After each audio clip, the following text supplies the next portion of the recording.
Olá pessoal, sejam bem-vindos de volta ao nosso curso de Fundamentos de Vibrações, hoje com a nossa aula número 22. Então, lembrando rapidamente o que a gente viu na aula número 21, a gente começou a discutir a parte de mecânica lagrangiana e a gente viu três novos conceitos, né? O princípio de D'Alembert, o princípio dos trabalhos virtuais, que a gente chamou de PTV, e o princípio de Hamilton, esse uma ferramenta muito poderosa para estar obtendo então a equação do movimento de sistemas complexos. Dando sequência ao conteúdo, a gente vê então o item 6.5, né, que trata então da equação de Lagrange. De certa forma, a equação de Lagrange nada mais é que uma forma mais conveniente de escrever o princípio de Hamilton, onde a gente procura tornar o processo de obtenção das equações do movimento mais simples. E isso é feito, né, de certa forma, eliminando o passo relacionado à integração por partes, né, que a gente viu lá quando a gente estava aplicando o princípio de Hamilton. Então, para demonstrar a equação de Lagrange, a gente pode utilizar como exemplo o sistema, né, massa-mola-amortecedor viscoso, MMA. Né? Então a gente tem aqui o nosso sisteminha, massa-mola-amortecedor, né, massa M, amortecedor C e mola K, submetido a uma força F, e a gente está interessado então no movimento lateral da massa M dado aqui pela variável x. E a gente viu então que a energia cinética desse sistema é dada então por um meio de mx ponto ao quadrado, energia potencial, né, elástica da nossa mola, né, um meio de kx quadrado, e o trabalho virtual associado às forças não conservativas, que seriam aqui a força externa e a força do amortecedor, são dados então por F né, menos Cx ponto, que multiplica o nosso ΔX, o deslocamento virtual. Então, se a gente levar o princípio de Hamilton, né, a gente viu então, né, que o princípio de Hamilton era dado por integral de T1 até T2, né, variação virtual da energia cinética, menos a variação virtual da energia potencial, mais a variação virtual do trabalho das forças não conservativas, dt, igual a zero. E se a gente observar as expressões que a gente tem aqui para energia cinética e para energia potencial, a gente pode observar que a nossa energia cinética, na verdade, é uma função de x ponto, enquanto u é uma função de x.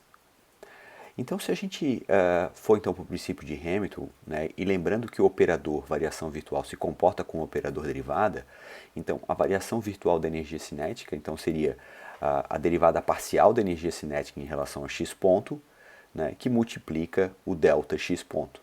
Né? A mesma coisa para a energia potencial, que a gente fica então com menos derivada parcial de u em relação a x vezes o ΔX, mais depois, né, F menos Cx ponto ΔX dt igual a zero. Então, seguindo o mesmo procedimento que a gente fez na aula passada, né, a gente integra por partes o primeiro termo, que é o que envolve a variação virtual da velocidade. Né? Então, a gente tem integral, né, de T1 até T2, parcial de T em relação a x ponto, ΔX ponto dt. E integrando por partes, né, a gente fica então com parcial de t em relação a x ponto delta x, de t1 até t2, menos integral de t1 até t2 de derivada em relação ao tempo, né, da parcial de t em relação a x ponto vezes delta x dt. E lembrando que a gente escolheu o nosso ΔX, a variação virtual, de tal forma que ele fosse zero em T1 e T2, então a gente tem que o primeiro termo à direita é igual a zero, né? E sobra então só a integral ali negativa.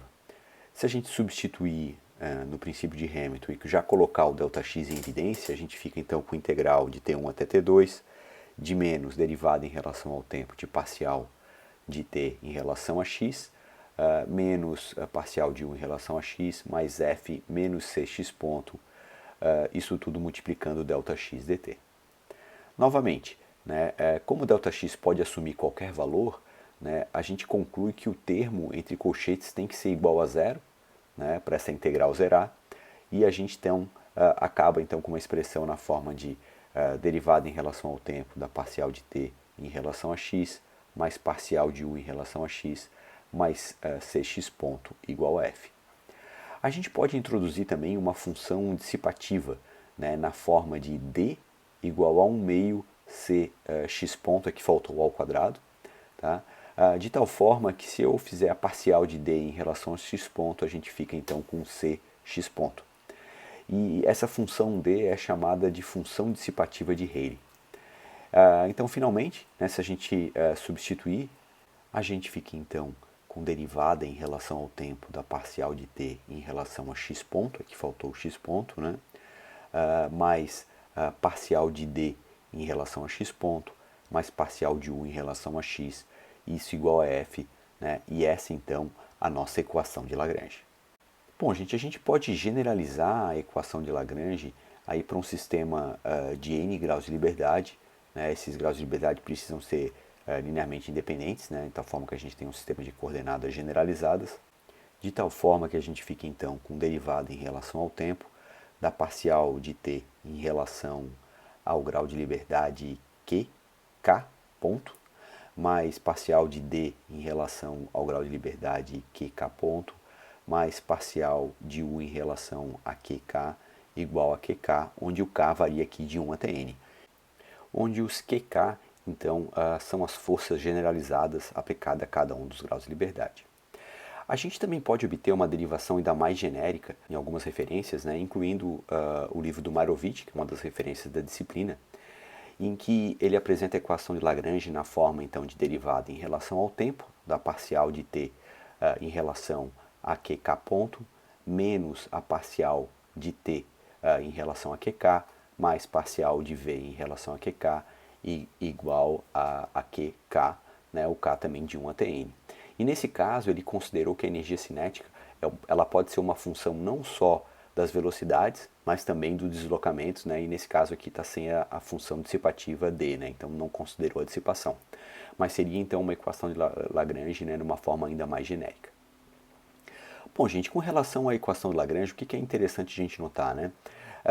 Que primeiro, o princípio de Hamilton ele é mais genérico que a equação de Lagrange, né? A gente fez algumas hipóteses para derivar a equação de Lagrange. O princípio de Hamilton, principalmente, ele vai permitir a gente estar trabalhando com sistemas contínuos, né, que apresentam então um número infinito de graus de liberdade, o que obviamente não dá para trabalhar com a equação de Lagrange. E finalmente, se a gente aplicar a equação de Lagrange, considerando cada um dos graus de liberdade, né, de um sistema de n graus de liberdade, a gente vai ter então n equações diferenciais, né? Se a gente colocar na forma matricial, a gente termina então com uma equação na forma então, né, de matriz de massa, Q dois pontos, C, Q ponto, mais K, Q igual ao vetor Qzão, a nossa né, equação do movimento do sistema discreto que a gente já tinha visto antes. A gente também pode estar obtendo as matrizes do sistema diretamente a partir das funções de energia, se a gente colocar elas na forma matricial.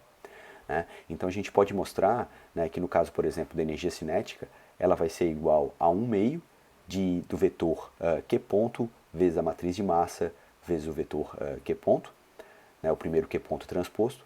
Né, a energia potencial U vai ser 1 meio de Q transposto matriz K, Q, e a nossa função dissipativa D, né, vai ser 1 meio de Q ponto transposto CQ ponto.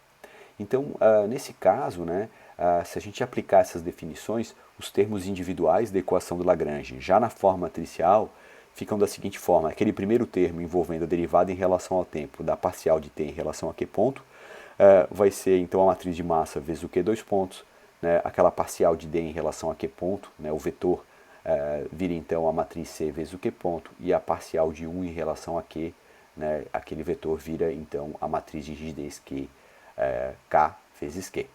Então, o que a gente fala é que basta a gente obter as equações de energia e escrever nesse formato matricial, né, entendendo então que se eu colocar, né, um vetor Q ponto transposto e o vetor Q ponto que tiver no meio vai ser a minha matriz de massa, né? Se eu igualar isso é a minha energia cinética, a mesma coisa para a energia potencial e para a função dissipativa. Bom, gente, a gente pode na sequência ver um exemplo, né, em que a gente aplica esses conceitos, né, para um sisteminha, por exemplo, de 2 graus de liberdade. Então, seja aqui o meu sisteminha, né, K1, C1, M1, K2, C2, M2, né, onde eu aplico uma força F na massa 2, estou interessado aqui no deslocamento x1 e x2 do sistema. A gente vai ter então que a energia cinética desse sistema, né, nada mais é que a energia cinética de cada uma das massas, né, então 1 meio de M1 x1 ponto ao quadrado, mais 1 meio de M2 x2 ponto ao quadrado. E a minha energia potencial U vai ser a energia potencial de cada uma das molas, né? Então, para a primeira mola, ela vai ser deformada de x1, né? Então é 1 meio de K1 x1 ao quadrado. E a segunda mola, a deformação dela é a diferença entre x2 e x1, né? Então a gente vai ter 1 meio de K2 x2 menos x1 ao quadrado. A mesma coisa para os amortecedores, né? Então a minha função dissipativa D fica 1 meio de C1 x1 ponto ao quadrado, mais 1 meio de C2 x2 ponto menos x1 ponto ao quadrado. Como a gente mencionou, a gente pode obter as matrizes do sistema de duas formas. A primeira forma é eu aplicar a equação de Lagrange considerando cada grau de liberdade, né, e depois eu coloco isso na forma matricial e vou obter minhas matrizes de massa, né, amortecimento e rigidez. A outra forma é eu igualar essas equações de energia diretamente, né, aquela formato matricial, e aí tentar identificar a nossa matriz de massa, rigidez e amortecimento. Bom, se a gente começar pelo método 1, né, então, só lembrando, né, a gente vai usar a equação de Lagrange naquele formato lá de derivada em relação ao tempo, da parcial de t em relação a q ponto, qk ponto, né, parcial de d em relação a qk ponto, parcial de u em relação a qk, igual a um qzão k aqui para cada um dos graus de liberdade. Né. Então, se eu pegar o meu primeiro grau de liberdade, x1, né, então eu vou ter que q1 é igual a x1, né, as minhas coordenadas já são generalizadas, né, elas não são independentes. E se eu fizer então a parcial da energia cinética em relação ao x1 ponto, a gente vai ter que o primeiro termo fica simplesmente m1x1 ponto, né? E o segundo termo zero, né? Já que ele não depende de x1 ponto. Né? Com relação então agora à nossa função dissipativa, né? Fazendo a parcial em relação a x1 ponto, né? A gente vai ter c1 x1 ponto mais, né, c2 x2 ponto menos x1 ponto, né, eu tenho que derivar depois o meu argumento ali, né, então vai ficar multiplicado por menos 1. A mesma coisa para a nossa energia potencial, né, a gente fica então com K1 x1 mais K2 que multiplica x2 menos x1 vezes menos 1, isso aqui igual a zero, e a gente não pode reescrever isso na forma de M1 x1 dois pontos mais C1 mais C2 x1 ponto menos C2 x2 ponto mais K1 mais K2 x1 menos K2 x2 igual a zero. Aí repetindo o procedimento agora para Q2 igual a x2, né? Então fazendo a parcial da energia cinética em relação a x2, o primeiro termo zero, né? Ele independe de x2 ponto, né? E o segundo termo fica m2 x2 ponto. A parcial de D em relação a x2 ponto fica simplesmente C2 x2 ponto menos x1 ponto, né? E a parcial da energia potencial em relação a x2 fica simplesmente K2, que multiplica x2 menos x1 igual a F. E que a gente pode reescrever na forma então, né, de M2 x2 dois pontos menos C2 x1 ponto mais C2 x2 ponto menos K2 x1 mais K2 x2 igual a F. E por último, né, colocando isso na forma matricial, né, a gente tem então, né, M1 é uma matriz M1 0, 0 M2, que multiplica x1, x2 dois pontos, né, as acelerações, mais C1 mais C2, menos C2, menos C2, C2, que multiplica as velocidades, o K1 mais K2, menos K2, menos K2, K2, que multiplica os deslocamentos, isso igual a um vetor 0 e F. Né, então a gente tem a nossa matriz de massa, amortecimento e rigidez. Bom, gente, indo então agora para o segundo método, né? Então, se eu puxar novamente a expressão que a gente viu para a energia cinética do nosso sistema, né? 1 meio de M1 x1 ponto ao quadrado mais 1 meio de M2 x2 ponto ao quadrado, a gente tem que o nosso vetor aqui com os graus de liberdade vai ser simplesmente x1 e x2, né? O que seria o nosso vetor Q ponto lá, né? Transposto, que multiplica uma matriz vezes o próprio vetor. Se a gente notar, quando aparecer termos ao quadrado, significa que são termos da diagonal. Né? Então, na verdade, eu só tenho termos da diagonal aqui, porque eu só tenho x1 ponto ao quadrado e x2 ponto ao quadrado. E esses são exatamente o M1 e o M2. E os termos fora da diagonal são zero. Então, com isso, a gente identifica o que seria a matriz de massa. Ou seja, né, a gente igualou a nossa energia cinética, aquela expressão, né, 1 meio de Q ponto transposto matriz de massa Q ponto. Bom, repetindo o procedimento agora para a nossa energia potencial, né, a gente viu que a energia potencial era 1 meio de K1 x1 ao quadrado, mais 1 meio de K2 x2 menos x1 ao quadrado. Se eu abrir então agora a segunda expressão, né, e depois colocar em evidência o x1, né, e o x2, a gente vai ter então 1 meio de k1 mais k2 x1 ao quadrado menos k2 x1 x2 mais 1 meio de k2 x2 ao quadrado.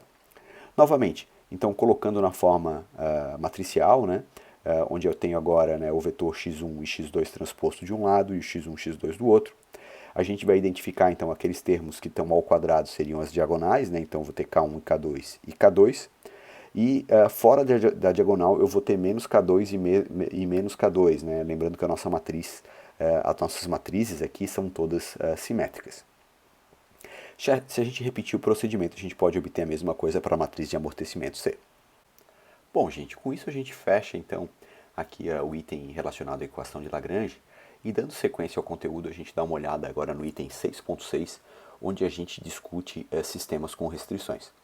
Como a gente viu, a equação de Lagrange requer que a gente tenha um sistema de coordenadas generalizadas, né? E em muitos casos, a gente pode ter um sistema, né, no caso aqui com n graus de liberdade, n minúsculo, né, um Q1 até Qn, que não são independentes, ou seja, né, que não são Li. E para poder aplicar a condição de Lagrange, de alguma forma eu tenho que chegar num sistema de coordenadas generalizadas. A gente pode, nesse caso, definir um conjunto de m restrições na forma de uma função gk, que é a função dos meus graus de liberdade, Q1 até Qn, igual a zero, onde os meus k aqui vai de 1 até m, né, m é o número de restrições. E vocês podem notar então, né, que nzão seria então o número de graus de liberdade independente, né, nzinho menos m, e o gk é uma função, né, como eu mencionei, de todos os graus de liberdade que a gente vê lá na frente. Aqui a gente vai estar trabalhando só com restrições lineares, tá? O que permite a gente escrever as nossas funções, essas funções de restrição, numa forma matricial, na forma de uma matriz G vezes o vetor Q igual a zero, onde o vetor Q aqui são todos os graus de liberdade, incluindo aqueles dependentes, né? Então é um vetor de dimensão nzinho por 1, enquanto que a nossa matriz G, o número de linha delas vai ser o número de restrições, então ela vai ser m por nzinho. Na sequência, então, a gente pode ver um exemplo, né? No caso aqui, por exemplo, no sistema de 3 graus de liberdade, é o mesmo que a gente viu lá no início do capítulo de sistemas discretos, né? Então tem aqui, né, massa 1, K1, C1, M1, K2, C2, M2, K3, C3, M3, né? E estou interessado então nos graus de liberdade X1, X2, X3, né? E posso estar aplicando as forças aqui F1, F2 e F3. Bom, gente, vamos ver então o caso onde a minha mola K3, a constante dela se torna muito elevada, né, tende a infinito, de tal forma que o deslocamento x2 e x3 são basicamente os mesmos, né? Então, nesse caso, eu vou ter uma restrição, né, eu vou definir uma restrição, m igual a 1, na forma de g1 de x1, x2, x3, que vai ser igual então a x2 menos x3, que dá zero. Então, se a gente colocar essa expressão na forma matricial, né, como a gente viu, a gente acaba com uma matriz G, né, que vai ser 0, 1 e menos 1, de tal forma que quando eu multiplicá-la pelo vetor Q, que é dado então por x1, x2, a gente obtém aquela expressão x2 menos x3. Então, lembrando, né, a gente tem aqui a matriz G, ela tem dimensão mzinho por nzinho, onde o mzinho é igual a 1, o n é 3 e o nzão, né, que vai ser o número de graus de liberdade independentes, é igual a 2. Voltando à teoria, né, a gente pode reescrever a equação de restrições separando o que são graus de liberdade independentes daqueles dependentes. Então, se a gente pegar a matriz G, eu posso dividir as colunas dela numa parte envolvendo, né, que vai estar multiplicando o vetor Q1 e uma outra parte que vai multiplicar o vetor Q2, onde o Q1 é o vetor de graus de liberdade independentes e o Q2 seriam graus de liberdade dependentes, né? Então de dimensão mzinho por 1, e o Q1 seria dimensão nzão por 1. Dessa forma, né, o G1 fica de dimensão mzinho por nzão e o G2 mzinho por mzinho, né? Ela é uma matriz quadrada. Então, se eu faço a multiplicação, a gente acaba então com G1 que multiplica Q1, G2 que multiplica Q2, isso é igual ao vetor nulo. E dessa forma eu consigo isolar o Q2, que é quem eu quero eliminar das minhas equações, né? Se eu então jogar o G1, Q1 para o outro lado e pré-multiplicar, né, pelo G2 inverso, a gente acaba que Q2 é igual a menos G2 na menos 1, G1 que multiplica Q1. E aí então a gente pode reescrever o vetor Q, né, na forma, então lembrando que a gente pode separar numa parcela Q1 e numa parcela Q2, onde eu quero igualar, né, eu quero reescrever o Q só em função do Q1. Então vou estar multiplicando por Q1. Então a primeira parcela vai ser simplesmente identidade, né, que a multiplicação dá exatamente o Q1. E a outra parcela então é o menos G2 na menos 1 vezes G1, que se eu multiplicar por Q1 dá o Q2 que a gente tinha. Tá? Então agora a gente pode reescrever as equações de energia em termos apenas de Q1, né, e no final redefinir as matrizes do sistema. Para isso a gente chama aquela matriz ali que multiplica o Q1 de TG, né? Então a gente tem que Q nada mais é que TG vezes o Q1, onde o TG é de dimensão nzinho por nzão. Então, puxando, né, as nossas expressões lá para energia cinética na forma matricial, a gente tinha um meio de Q ponto transposto matriz de massa Q ponto. Então, se eu derivar aquela forma que a gente tinha, o TG é uma constante, né, então só vou derivar o Q1, a gente vai ter então, né, que um meio, o Q ponto transposto vai virar o Q1 ponto transposto, TG transposto, que multiplica a matriz M, né, TG, Q1 ponto. E a gente reconhece que aquilo que está entre o Q1 transposto e o Q1, né, ponto de cada lado, aquilo que está no meio é a nossa nova matriz de massa, que eu vou chamar aqui de M barra. Então, se a gente repetir para a energia potencial elástica, a gente vai ter um meio de Q transposto matriz K, Q, onde isso fica igual a um meio de Q1 transposto, 3G transposto, matriz K, TG, Q1, e o que tem entre Q1 transposto e Q1 é nossa nova matriz de rigidez, que eu chamo de Q barra. Dá para mostrar a mesma coisa para a matriz de amortecimento, né, que fica então TG transposto C, TG, né? E no caso das forças externas, né, a gente tem que o trabalho virtual é igual, né, ao somatório, né, de K de 1 até N de QK, variação virtual de cada grau de liberdade, QK, né? E se eu colocar isso na forma vetorial, eu fico com variação virtual de Q transposto vezes o vetor Qzão, né, com as forças externas. E aí substituindo a expressão ali, em vez do Q, eu vou ter o TG vezes Q1, mas transposto a gente fica então com variação virtual de Q1 transposto, TG transposto, Qzão, né, e aquilo que está multiplicando a variação virtual nada mais é então que um novo vetor Qzão, né, eu estou colocando barra, né, um novo vetor aqui de forças. E se a gente escrever então a nova equação do movimento, a gente passa a ter então um m barra Q1 dois pontos mais C barra Q1 ponto mais Q1 igual a Qzão barra. Bom, se a gente voltar para o exemplo que a gente tinha antes, né, a gente viu que para aquele sistema de 3 graus de liberdade, onde a mola Q3 tendeu ao infinito, né, que a gente tinha uma restrição, né, e que aquela matriz de restrições G ficava na forma 0, 1 e menos 1.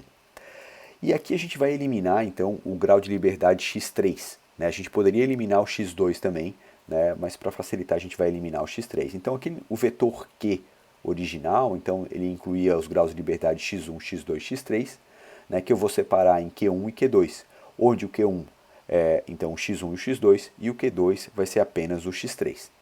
Na sequência, a gente pode separar a nossa matriz G, né, pela parcela G1 e G2, né, que vai estar multiplicando o Q1 e o Q2, né, e onde a gente vai ter então que o G1, que vai estar multiplicando o Q1, vai ser 0 e 1, e o G2 vai ser simplesmente menos 1.